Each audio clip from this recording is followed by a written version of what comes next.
Again, we're going to be making our way all the way through, Lord willing, Esther chapter 3 this evening. And as we come to this point, we need to think back through the last couple of weeks. We can recall that Vashti, the queen, has been removed from the kingdom. And why was she removed? Well, the king was having this feast in front of his people, in front of his men. And because this king, who believes himself to be sovereign, is a very prideful man, a man driven by his own ego, he requests that his queen, who is a beautiful woman, walk into this feast and parade around in front of these men. Well, of course, we know that she says no. And without any hesitation, the king does away with her. Now, the king's men who are gathered around him said, well, it can't stay like this. I've got an idea. Let's go throughout your kingdom. We're going to gather up all the beautiful virgins and we're going to bring them before you so you can select a new queen. And that's exactly what happened. Young women were gathered all throughout the kingdom, all across the empire, brought into Susa, where they would walk before the king and he would select a new queen. Now we know that one of these women who were selected, and when I say selected, they didn't have a choice. If the king's men picked that woman, she had to go. And Esther was one of those women who was selected. So here we have the king, the women being brought to him one by one, and it eventually comes to Esther. It's her turn to go before the king. Once again, she did not place herself there. She did not volunteer for this position. She was brought under the king's decree. Now, just a little backdrop on the Esther here. We know that she wasn't raised by her parents. Her parents were killed, so she was raised by her cousin, that being Mordecai. And when she was selected, what did Mordecai tell her? Go, but don't let them know about your faith nor your bloodline. You keep that part quiet. And that's exactly what she did. She kept it quiet. But there is something about Esther. She was finding favor with everyone that she came across in the palace, including the night that she was brought to the king. She too found favor before the king. Now we know that the women that were being brought to the king, what were they instructed? You could bring whatever piece of item that you would like to bring, whether it be cosmetics, dresses, whatever the case may be. But again, Esther acted in a different manner. She listened to the king's advisor. She listened to what he told her to bring.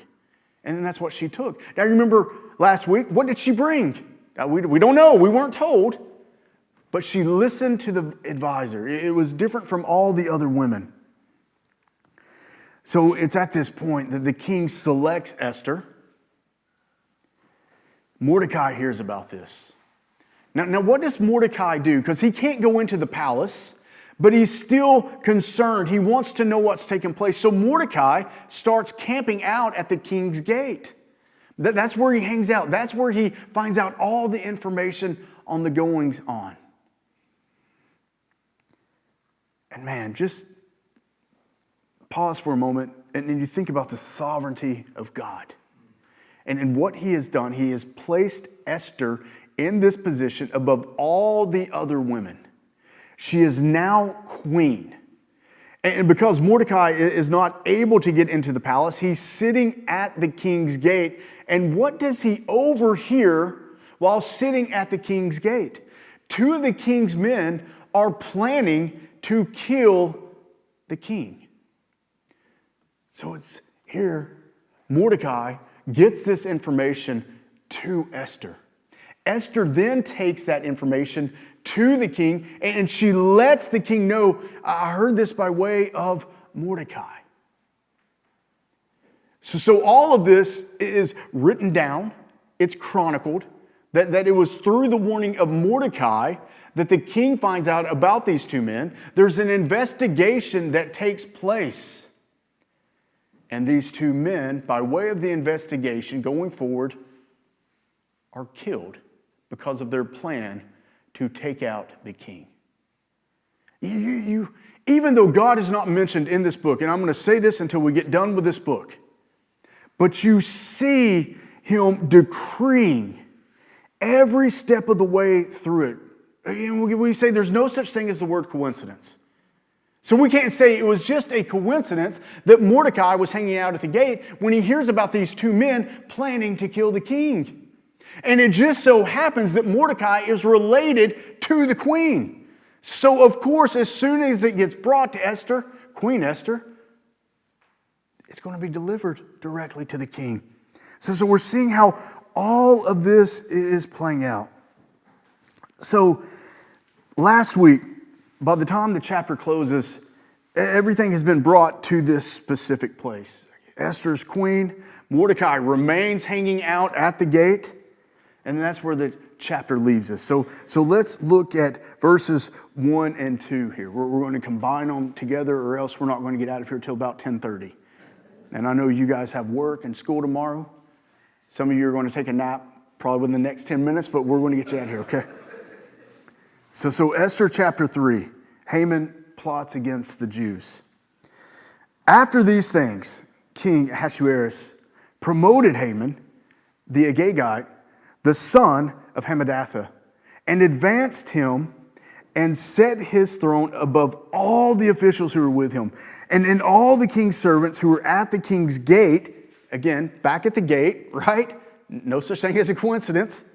Back at the gate, bowed down and paid homage to Haman. For the king had so commanded concerning him, but Mordecai did not bow down or pay homage. So, here we're seeing some time has passed. We're moving forward, and the king raises up, again, no such thing as coincidence here, this man by the name of Haman, and places him above all the other officials. So this is a position of real authority, and it's recognized by the public. So it's especially going to be recognized by those who are serving at the gate. And look what follows. The servants of the king bow down to Haman. Why? Because they were commanded to bow down to Haman. There's something about Haman that we need to know. Haman is an Agagite. Now, what does that mean? Well, I'm going to fill you in.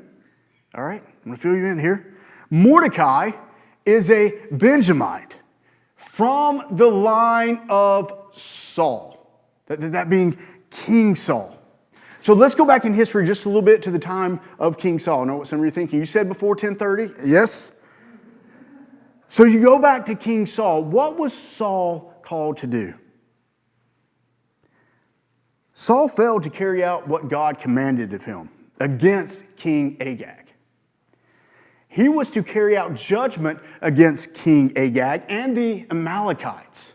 He was told to wipe them out, but King Saul did not do that. So now we jump to where we are today at the gate, and now we have Haman the Agagite, and he stands in the same line against the Benjamites. They cannot stand the Jewish people. What? So you have an enemy of the Jewish people through his bloodline here, and then we have Mordecai hanging out at the gate, who is a Jew, a Benjamite here. No such thing as a coincidence, right? So you're seeing these two who stand in opposition of each other. One is against God, and the other, the chosen people of God. Haman, who has been elevated by the king. And then you have Mordecai, the Benjamite, hanging out at the gate. Why does Mordecai not bow? We're not told specifically in these verses. It just simply sets his refusal alongside the obedience of everyone else. Now look at verse 3, and we're going to talk about this whole bowing thing just a little bit more, okay? But look at verse 3. Then the king's servants who were at the king's gate said to Mordecai, so they're witnessing him not bow. Everyone else is bowing. He's going to stand out like a sore toe, right? If everyone is bowing down, you got this one guy who's just standing up, this is awkward. So they're asking Mordecai, why do you transgress the king's command? What's wrong with you? And when they spoke to him day after day, so this isn't just a one-time event, day after day, and he would not listen to them. They, that being the king's servants, go back and they told Haman in order to see whether Mordecai's words would stand. And here we go. For he had told them that he was a Jew. So now the focus tightens around Mordecai's refusal. It's not going unnoticed. Everyone's bowing down, not Mordecai. Those at the gate see it. They address him. And then where the servants, where they're struggling is, this is a command coming from the king. When Haman is present before the people, they have been commanded to bow. But this one guy, he won't do it. And this isn't just a one-time conversation. It's repeated over and over, this conversation the king's servants are having with Mordecai. But Mordecai does not change. He does not listen to them. He does not adjust his actions. But here's what we find out. Mordecai does tell the king's servants at this point, I am a Jew. And so now we're going to see a shift in this story.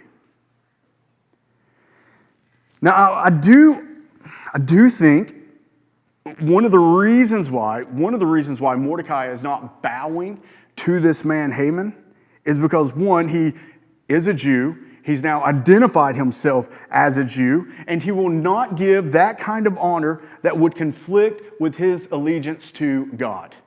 I'm not going to bow before this man. I can't do it.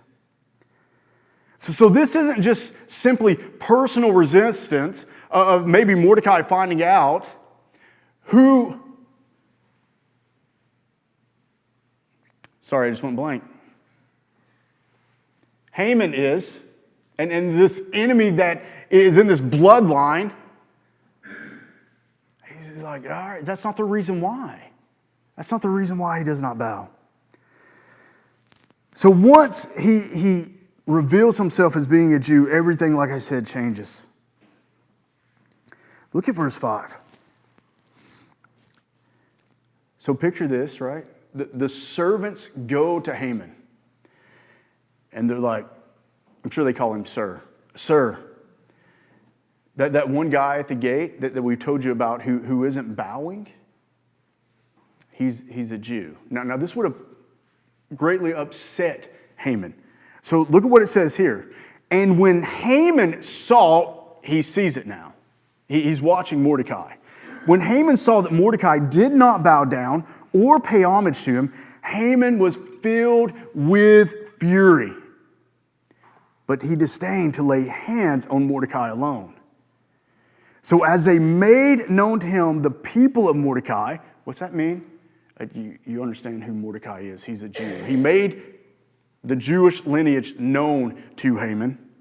Haman sought to destroy all the Jews, the people of Mordecai, throughout the whole kingdom of Ahasuerus. Well, that's a bit extreme, right? Well, again, this goes back to their past, that hatred that Haman has towards the Jewish people. Like I said, Haman now sees it for himself. Mordecai is not bowing. This is no longer something that's being reported to him. He sees it with his own eyes. And then, of course, that response is immediate and severe. okay, fine. If this man isn't going to bow to me, I'm going to take out his whole bloodline. That's a lot of power to have. And Haman knows who the Jewish people are. Their claim that they are God's people, the true living God. So you see this hatred not just towards the Jewish people, but also towards the true living God. And these men are brought together by chance. Nope, I was just seeing if y'all were paying attention. Not by chance at all, but by God's sovereign decree. We're seeing this happen. So this single act of refusal is now being used to justify a much broader intent. Haman is setting himself against all the Jews throughout the kingdom. And we're going to see what Haman does. It's going to be deliberate, it's going to be calculated, and he's going to try to carry this out throughout the whole empire. So the hostility that he has towards the Jewish people is now being expressed again. And it's not just contained towards Mordecai, but the bloodline. Okay, look at verse 7. In the first month, which is the month of Nisan, in the 12th year of King Ahasuerus, they cast pour, that is, they cast lots before Haman day after day, and they cast it month after month till the 12th month, which is the month of Adar. So time is moving past because they're casting lots. And what are they doing by way of casting lots? They're trying to figure out, by way of casting lots, the perfect day when they're going to kill the Jewish people. Now you may be thinking, why did it take them so long? Well, because God wanted it to take that long. But you may also be thinking, well, if you're just casting lots, if you're just rolling the dice or whatever lots they may be casting, wouldn't you sit there and say to yourself, well, maybe on this date, if we hit this number, that's when it's going to be. Right? That wouldn't make sense. It wouldn't take that long. But however they were casting lots, maybe you had 4 or 5 guys casting lots, and their dice all had to land on the same number. That was going to determine the day. We're not certain why, other than God made it last a while before that date was set. So repeatedly, they're casting lots, day after day, month after month. And then we hit the 12th month. This is when the decision is made. Nearly a full year. So what is this fury like in this man where he's going to want to kill this entire bloodline and he's going to wait a year to do so? That's some anger right there. That's hatred. And we're looking at this from a human perspective. What does it look like? That all of this is being left to chance by way of casting dice. But what appears to be random, oh church, is not random. The timing is being set not by Haman and not by the casting of lots, but by the God who governs over it. Even here, in something as ordinary as casting lots, they did this all the time when it comes to making decisions. The outcome is not certain. It is ordered. If you will, just for a brief moment, jump to Proverbs 16:33. The lot is cast into the lap, but its every decision is from the Lord. I don't care if you're playing Monopoly. I don't care if you're trying to figure out how to wipe out a bloodline. Every lot that is cast is from the Lord. He ordains all things. That is the sovereign Lord that we serve. So 12 months, here they are casting lots, and God's like, nope, that's not the day, this is the day. And it was then that the lots spoke. Not literally. Now look at verse 8. So the date has been set, right? Then Haman said to King Ahasuerus, Pay close attention here. He doesn't name the people. He doesn't identify the people. Look at what he says. There is a certain people scattered abroad and dispersed among the peoples in all the provinces of your kingdom. He does describe them, though. Their laws are different from those of every other people, and they do not keep the king's laws, so that it is not to the king's profit to tolerate them. Well, what's he doing? We're seeing Haman. He's buttering up the king. They don't respect you. They don't obey you. They have their own laws. Now, this is the same guy that got upset with his wife who didn't come to his party and parade herself in front of the men. And now think about what Haman is saying to him. If it please the king, let it be decreed. It's funny, he's using the word decreed, right? Let it be decreed that they be destroyed, and I will pay 10,000 talents of silver. He's even bribing into the hands of those who have charge of the king's business, that they may put it into the king's treasuries. So here we have Haman. He's bringing this before the king. Doesn't name the people. Keeps it quiet. He just says a certain people. They are identified as being different.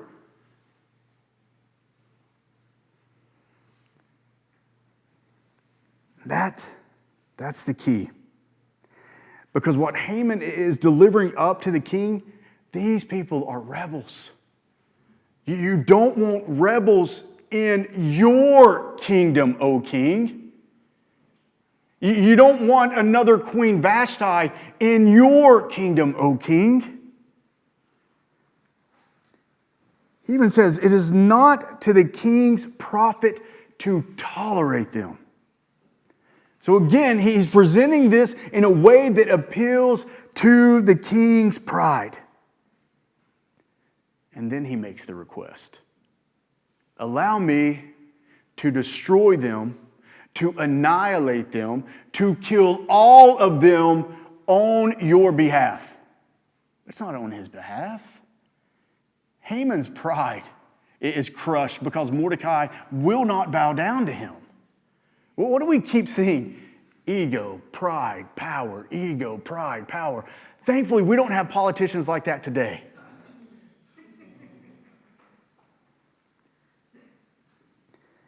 And then he supports it with an offer, right? He says 10,000 talents of silver. That's an enormous sum of money. And he goes, I'll take this money and I'm going to place it into your treasury. Now notice, we're not told where this money is going to come from, but I bet where this 10,000 is going to come from the Jewish people after they've been annihilated. I'm going to take from them and give to you, O king. It's a calculated appeal.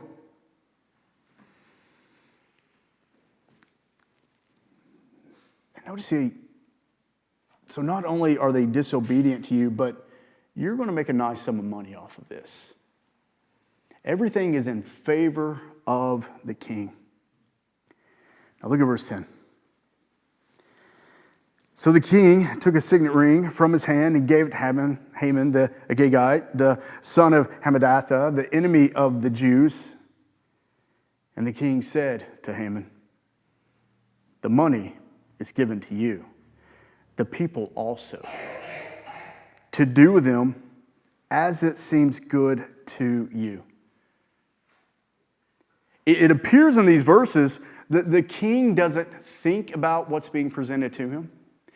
He responds immediately. There's no investigation, no questioning. King takes his ring, gives it to Haman. And that's not a small detail. Do you know what this represents? This represents the king giving his authority to Haman and saying, go and do what needs to be done. Because what that ring, what it seals, it carries the king's name and it stands as the law. It's not something easily that is able to be set aside. So we're seeing this transfer of authority. Haman is now empowered to act in the king's name. And then notice also how Haman is identified, Agag, the enemy of the Jews. So we're seeing that what is about to be carried out, it's not neutral. It is directed towards the Jewish people, and it all started by way of Mordecai not bowing.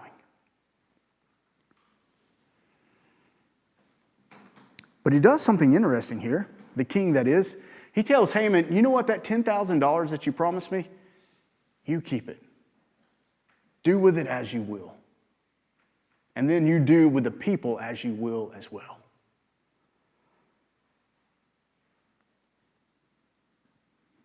So the decision has been made, and we're going to see it move forward. Look at verse 12. Then the king's scribes were summoned on the 13th day of the first month, and an edict according to all that Haman commanded was written to the king's satraps and to the governors over all the provinces and to the officials of all the peoples, to every province in its own script and every people in its own language. It was written in the name of King Ahasuerus and sealed with the king's signet ring.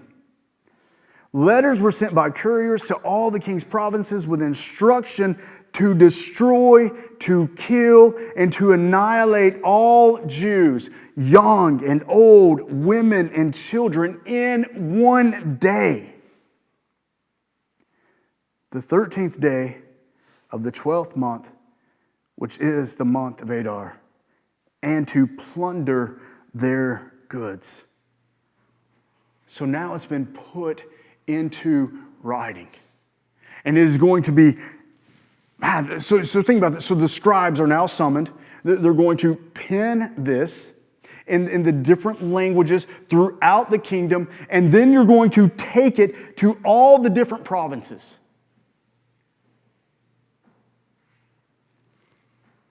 Every province, every people, and every language is receiving this letter from the king by way of Haman that the Jews are to be killed on this one day. One day. That's a slaughtering.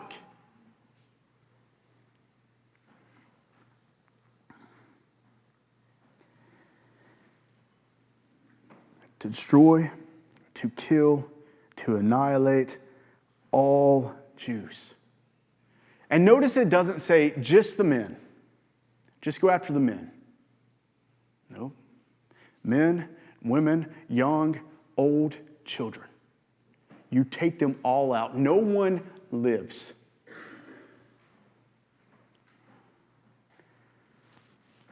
And it's fixed on a specific day, the 13th day of the 12th month. So what now was determined earlier has been made into law.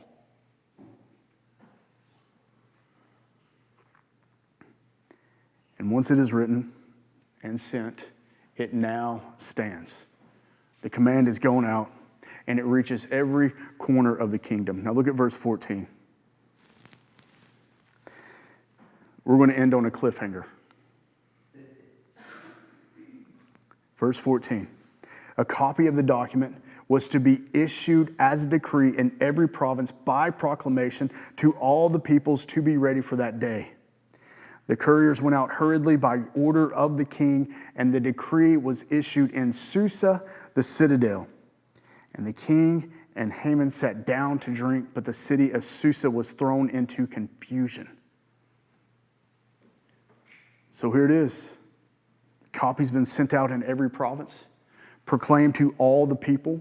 This isn't a hidden law. It's been made public.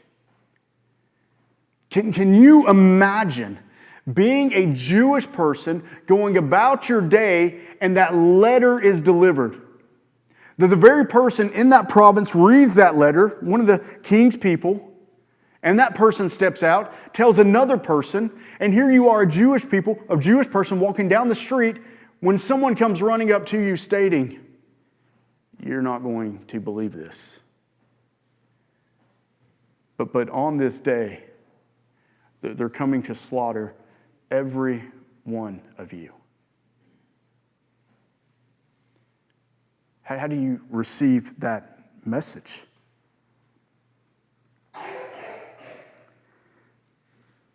But then you think about the king and Haman.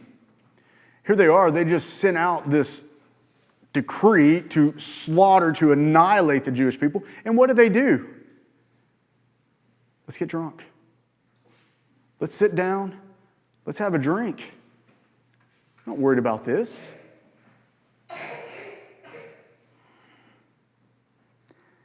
And it says Susa is thrown into confusion. Why? Because, of course, this is going to be the first place where they receive it. And the Jewish people, once it gets out, what's going on? Even the neighbors of the Jewish people in this region are going to be asking, what is going on? What has happened? How has it been made into a law? So what is clear and settled by way of the king is not received by way of those who hear it. But what are they going to do? This guy just got rid of his queen not too long ago because she didn't come and parade herself around. And that's where the chapter closes. The decree stands. It's gone out. The impact has begun. And what we're left with right here is not a resolution. Because nothing's been stopped. Nothing has been answered. And yet here's the thing, though, church. I hate saying this, so I'm just going to be a hypocrite. But if you could just place yourself back in that time, and you receive word on this day, you're going to be killed. But not just you, your entire family. Everyone in your bloodline is going to be wiped out. What do you do?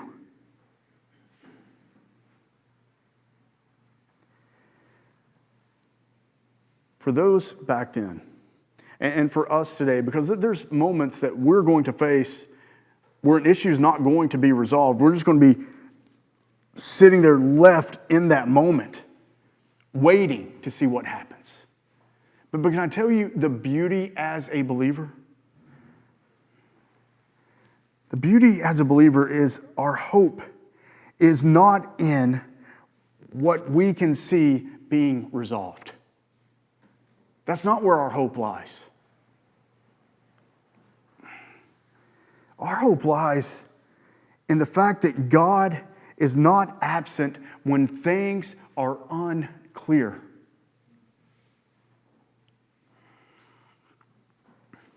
For them back then and for us today, He has already been ordering these events before the foundation of the world, placing people where they need to be, holding things in place before the problem ever fully comes into view. That has not changed, and it will not change because we serve the Almighty, Holy, Sovereign God. Nothing takes place outside of His will, outside of His decree. And in what do we hold to? Everything that takes place in our lives, whether we deem them good or bad, is for His glory. So even though we don't understand during those moments what is going to happen, we know that He is in complete and total control, even if we don't like it.